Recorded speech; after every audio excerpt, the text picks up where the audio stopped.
आज बनवणार आहे गोसाळ्याची भाजी, गिलके किंवा गोसाळी म्हणू शकता, आम्ही तर गोसाळीच म्हणतो। आणि ना मोहरी संपलेली आहे, तर मोहरी काढून घेते। गावाकडून मोहरी दिलेली आहे मम्मीनी, एक वाटी भरून मोहरी काढून घेतलेली आहे। आता हे ना डबा धुतलेला होता, पण हळद हे लागलेला आहे मसाल्याच्या डब्यामध्ये। कढईमध्ये तेल टाकले, मोहरी तेलामध्ये आणि जिरे,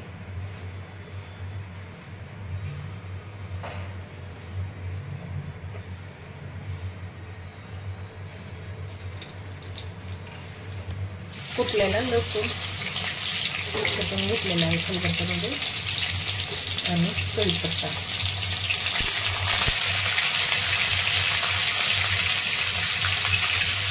पण लगेच टाकून घेतलेला आहे, म्हणजे थोडंसं टाकलेलं आहे।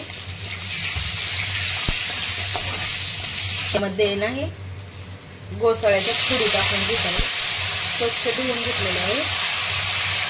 तर आता भाजीपाला खूप महाग झालाय, काही पण 30 रुपये पावशेर, 40 रुपये पावशेर असं झाले। करून घेते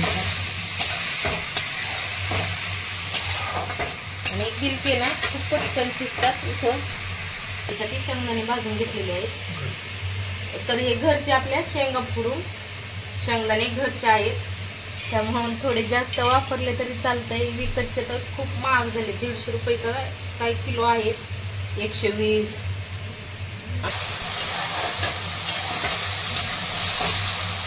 आता यामध्ये ना चटणी टाकायची आहे, मसाला वगैरे काही टाकायचा नाही, चटणी टाकायची आहे।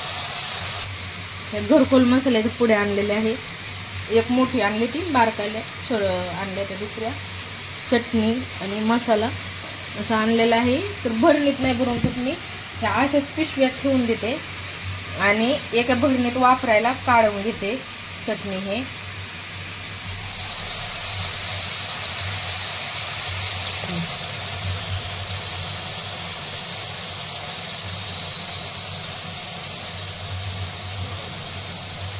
तर एकदम लाल आणि झणझणीत अशी ही चटणी आहे। आता आहे ना भरणी आपली घासून काढायची आणि त्यात चटणी भरून ठेवायची आहे। तर पाहू शकता गोसाळ्यात ना लगेच शिजतात। आता यामध्ये शेंगदाण्याचा कूट टाकून घेत आहे,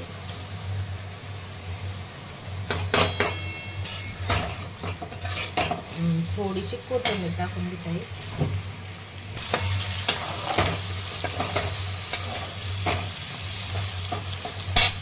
थोडंसं यामध्ये मी पाणी टाकणार आहे। आणि मुगाची डाळ पण टाकू शकता, मुगाच्या डाळीने पण छान होते। पण आता आहे ना मी विसरली मुगाची डाळ टाकायला, नाही आता शिजायची नाही। खाण्यासाठी तयार आहे। आता यामध्ये कोथिंबीर टाकून घेत आहे आणि 1 मिनिटभर आणखीन होऊन देते।